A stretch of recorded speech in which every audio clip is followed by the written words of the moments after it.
Spiritual consciousness is attained through a very special kind of meditation. We must rise above body consciousness. Spiritual consciousness or awareness is not just about reading a new book or doing a ritual or purchasing an icon and hanging it on the wall, lighting candles, burning incense.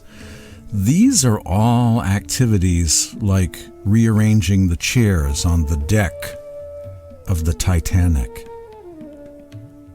Instead of rearranging chairs, we need to leave the ship that's sailing across this ocean of samsara, this ocean of turbulence and change, and rise above.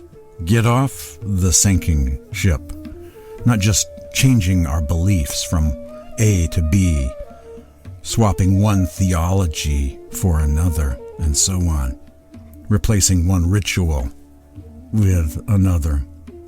Spiritual consciousness is attained through a very special kind of meditation.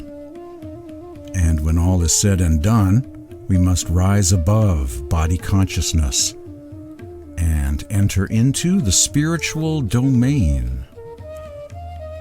Sant Kirpal Singh and Huzur Baba Sawan sing, on the plight of the soul as it incarnates in the lower planes of creation. This is a kind of alternative Gnostic story of creation, the soul's journey through the labyrinth of illusion, finding redemption and rising above it all again. The spiritual path as taught by Sant Mat, the path of the masters, actually begins when we transcend physical consciousness and enter into the inner spiritual realms. This is not the end of the journey, but the beginning of the journey. As the soul progresses through these regions on the way back to God, it is confronted with even greater obstacles than we know of here in the physical region. The following is from the book Prayer, Its Nature and Technique by Sant Kirpal Singh.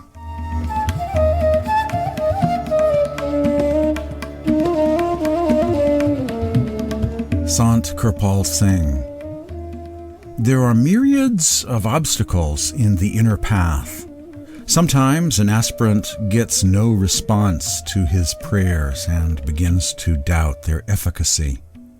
At other times, far removed from God, he finds himself in a strange and vast stillness and feels his own vibrations.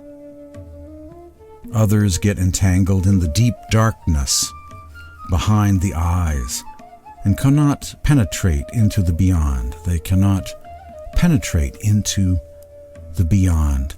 So bewildering and complicated are these regions of darkness and silence that one feels he has lost his way. In spite of his best efforts, he totters over and over again, tries to stand on his legs but slips over. This is indeed a very sad and delicate situation. By his unaided efforts, he cannot safely come out of this labyrinth. It is in such weird and eerie surroundings that instructions from a master soul can be of avail to him. These are just a few of the countless difficulties with which this path is strewn. The negative power has a regular network of pitfalls to thwart designs, even of the wisest and weariest of souls, and by all kinds of wiles tries to ambush the weary traveler on the path. Its triumph lies in keeping the jivas, or embodied souls, entirely in its clutches so that its sway over them remains undiminished and its glory undimmed. One can escape these dark forces only through the help of one who has himself conquered them. For such forces live in fear of him and do not molest a soul that is in league with him. The long arm of the Master, the Satguru, and his strong hand can lead a jiva soul unscathed through all dangers with which the inner path is beset at every step. Kirpal Singh from the book Prayer, Its Nature and Technique, which is a free online book, by the way, at the RuhaniSatsangUSA.org website. Kirpal Singh on the labyrinth of the soul. How the grace of the Master helps the soul progress along the journey unscathed, despite the fact there is a kind of cosmic conspiracy going on. Negative powers, or the demiurge, as the Gnostics refer to the negative power, resisting the soul. The goal of the negative power, or the demiurge, is to prevent souls from ascending. For if all the subjects left the kingdom, there'd be no one left to rule anymore, right? So therefore, the cosmic conspiracy, the Gnostic conspiracy, is to keep souls from making very much spiritual progress, and so they'll keep on reincarnating again and again and again, and not go very far at all. That's the cosmic conspiracy, as told in various ways, east and west. That portion of the Kirpal Singh quote referring to the soul seeing darkness with eyes closed during meditation is something addressed. This is from the Gospel of Philip from the Nag Hammadi Library. When the light comes, then he who sees will see the light, and he who is blind will remain in darkness.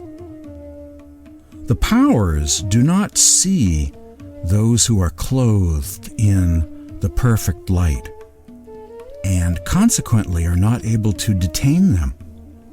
If anyone becomes a son of the bridal chamber, he will receive the light.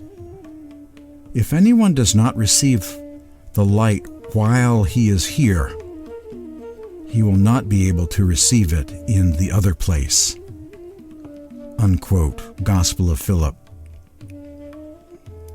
The path of the mystic is about finding the light during life, making an ascent to heaven while alive in this body.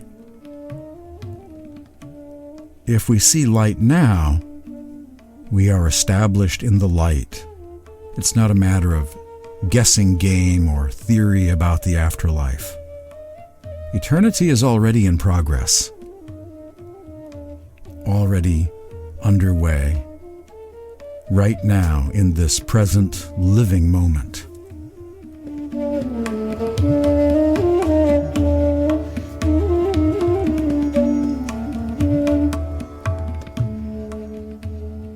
This is a quote from Swami Sant Seviji Maharaj.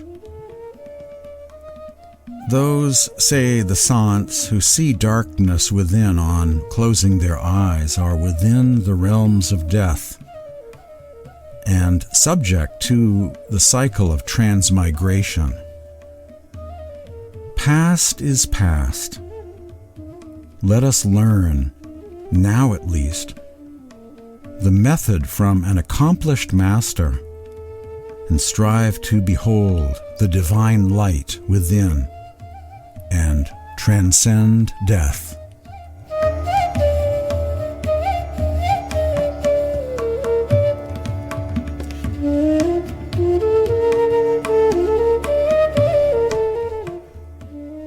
The labyrinth of the lower planes the soul finds itself dwelling in, and how to rise above it all and connect to our true home again.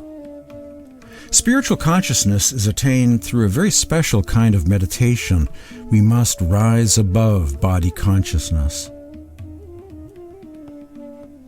As we go even deeper into what resists our spiritual growth, we discover the root cause of the problem is what the saints call the universal mind, or the Kal, what the Gnostics refer to as the demiurge, a kind of false god or ego of the cosmos, which strives to shroud souls in a state of duality.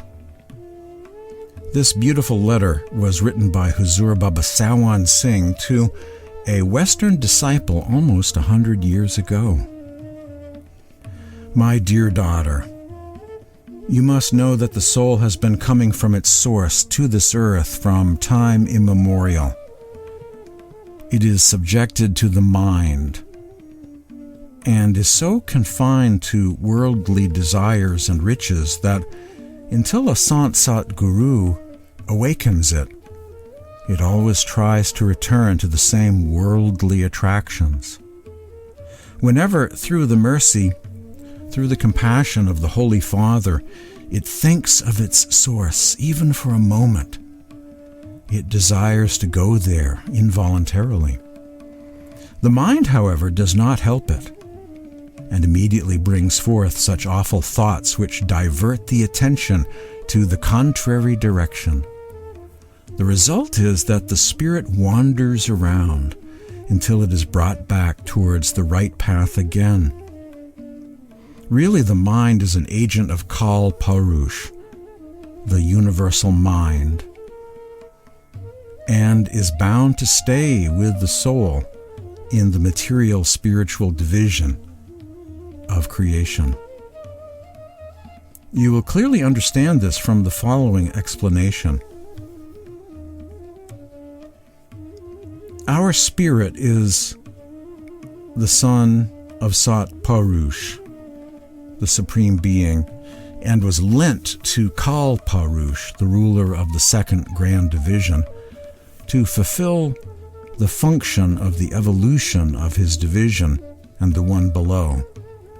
Kal Parush then covered the soul first in the instrumental or causal body, second in the subtle body, and third in the physical or material body. He then created several kinds of internal and external restrictions and obstacles so that the spirit would be entangled in them forever. When the Sant Sat Guru incarnates on this earth to release the souls from the material covers or sheaths, the subtle bodies and the physical body, he first teaches them that this place is not their permanent abode, and their chief function here is to find the means to return to the purely spiritual region under his guidance. Their means of return is to go to the true spiritual home whence they came from in the beginning. Those who accept his teaching and act upon them with love gradually return to the purely spiritual region under his guidance. Therefore, you need not be anxious, and you should continually perform the spiritual practices, the meditation practices with firm faith and trust in the compassion of the Holy Father, who has kindly disclosed to you the secrets of the true holy name, and you will certainly reach the goal one day. Our lifetime is invaluable. We must always be careful to utilize it in the best direction. Any part of our time not used in Simran, the repetition of the sacred names of God, is lost. Therefore, you should always try to save your time for the spiritual exercises, for to incline your mind and spirit towards things other than the holy sound is to lose your fortune. My dear daughter, you will repeatedly ask, my dear daughter, I will repeatedly ask you to honor your life by trying your best to raise yourself towards your true home. As soon as you reach the first stage of your journey, you will notice the wonderful spiritual scenes there, which will fill your heart with happiness and gratefulness to the Holy Father. After getting through your daily work, your daily domestic work, always concentrate your thoughts or attention inward and upward. It will refresh your mind and will remove the fatigue of the whole day.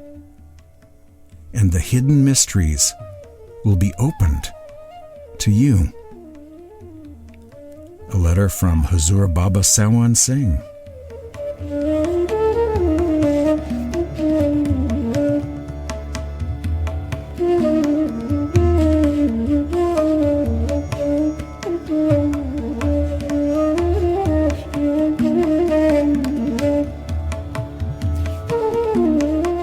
Spiritual consciousness is only attained by rising above body consciousness during a very special kind of meditation revealed by the masters at the time of one's initiation into Surat Shabad Yoga, inner light and sound meditation.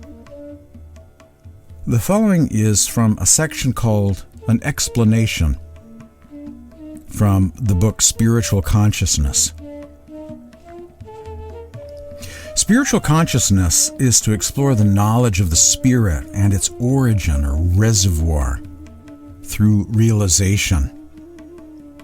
The proper course of attaining higher levels of spiritual consciousness for a sincere lover of the Supreme Being, according to Huzur Maharaj, the second master of the Radha Soami faith, is to acquire knowledge of the secrets and the order of creation and the means of traversing the distance between his dwelling in the body, the pupil of the eye, the third eye center accessed during meditation, and the abode of the Supreme Being, the prime source of everything, and to start on his journey with fervor and perseverance, with the avowed object of reaching the presence of the Most High and beloved Supreme Father.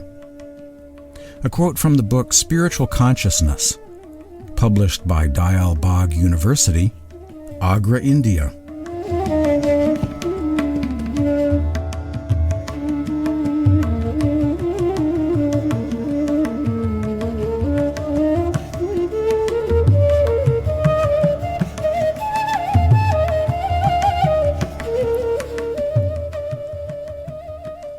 Spiritual verses from Hazrat Sultan Bahu the Sufi on dying while living, rising above body consciousness via meditation to explore the kingdom of the heavens, the heavenly realms.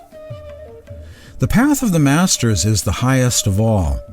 It is beyond all comprehension.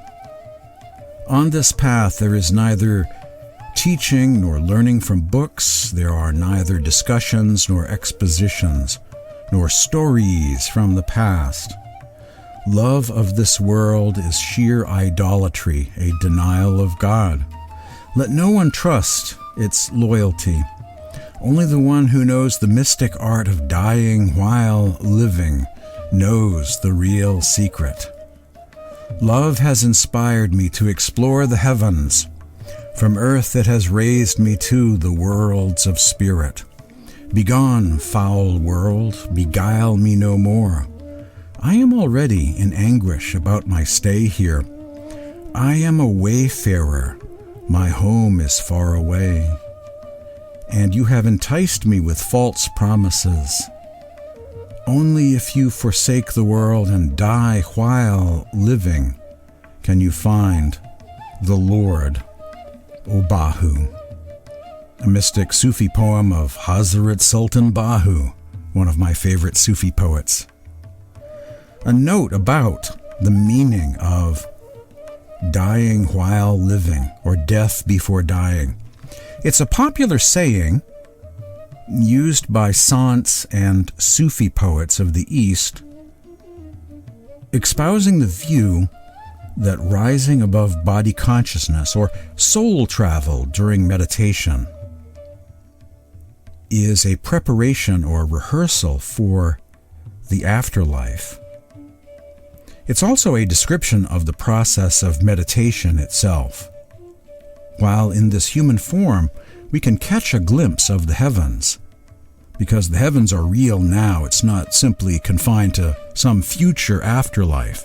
If there are heavens, they are there now, right? Supreme Being exists now, not just in the future or in the afterlife. The spiritual domain already exists, and we are souls, and so therefore can or should be able to catch a glimpse in the here and now through spiritual practice. Hazrat Sultan Bahu, let us die before dying, O Bahu. Only then is the Lord attained. St. Paul also said, I die daily, referring to his spiritual practice of going beyond the earthly self, living in his heavenly self, or Christ within, hope of glory. I'm just a poor wayfaring stranger traveling through this world below, as has been said.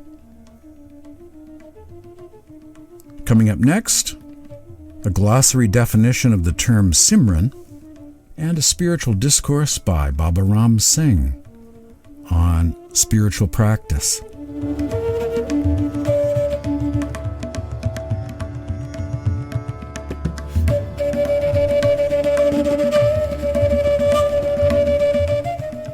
From a Sant glossary, the entry for the word Simran. Repetition of names or thoughts. In Sant the Simran of worldly thoughts is controlled through the Simran of the 5 charged names. Repeated by an initiate throughout the day and when sitting for meditation, as a means of collecting the thought currents at the third eye center. These sacred names of God are also used as a kind of password of sorts to the higher planes and protection from negative power influences.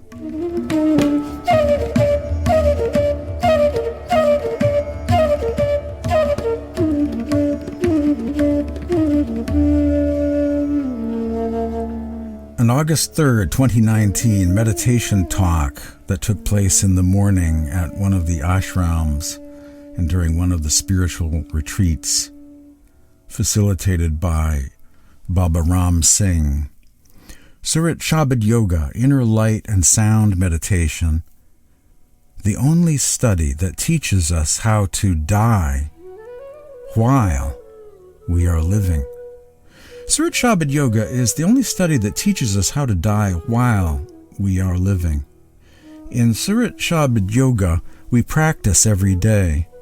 When we do our meditation, we practice the concentration of the attention of the soul at the eye center. So gradually our attention in the body withdraws and it comes to the eye center, and gradually after we leave meditation, this attention gets redistributed in the body. But for perfecting this art, we have to keep our mind and body pure. We have to cleanse our minds by doing Simran and remove the burden of karmas.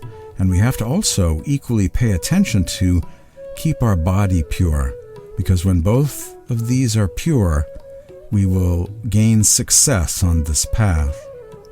This happens when we do our Simran, because by doing Simran, the mind gets pure and the body also gets pure. And if we try to do this just by thinking that we are keeping our body and mind pure, that is not going to happen.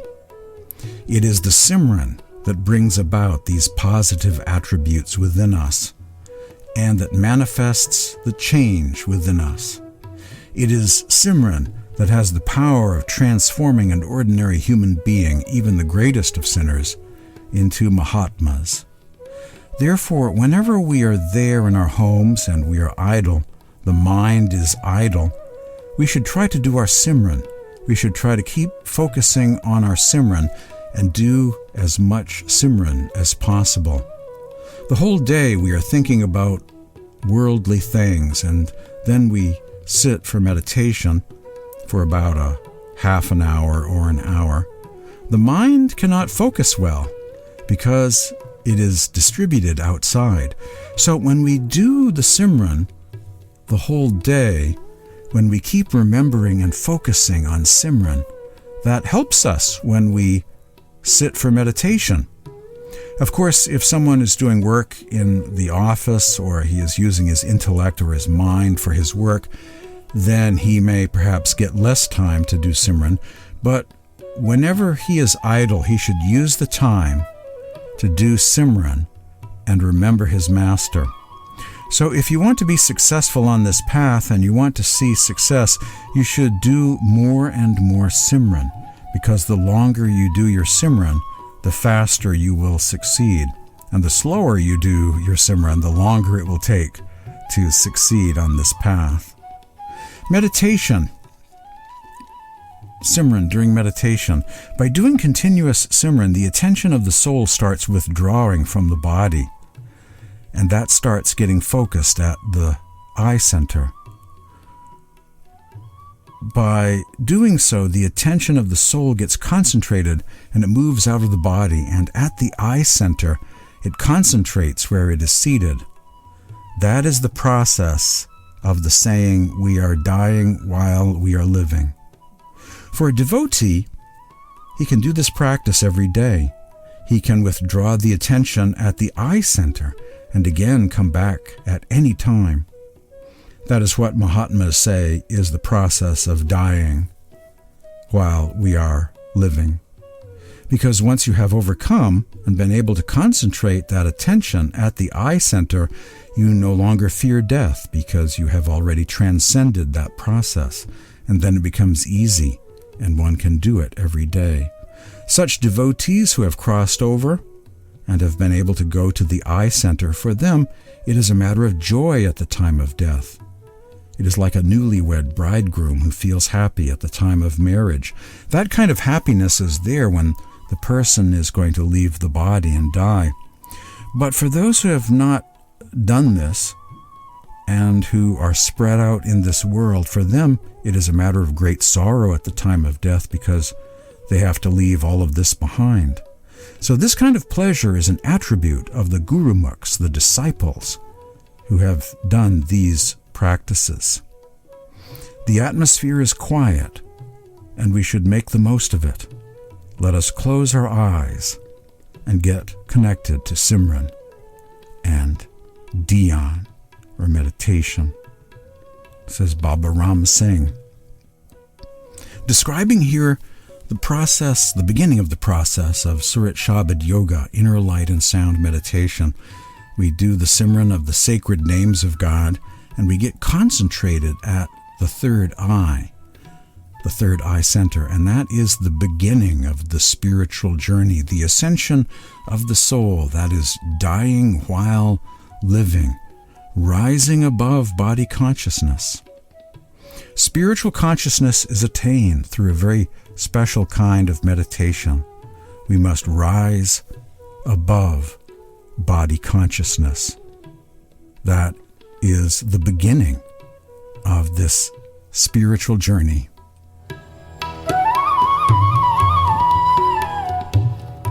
Thank you for joining me today for this Satsang podcast edition of Spiritual Awakening Radio.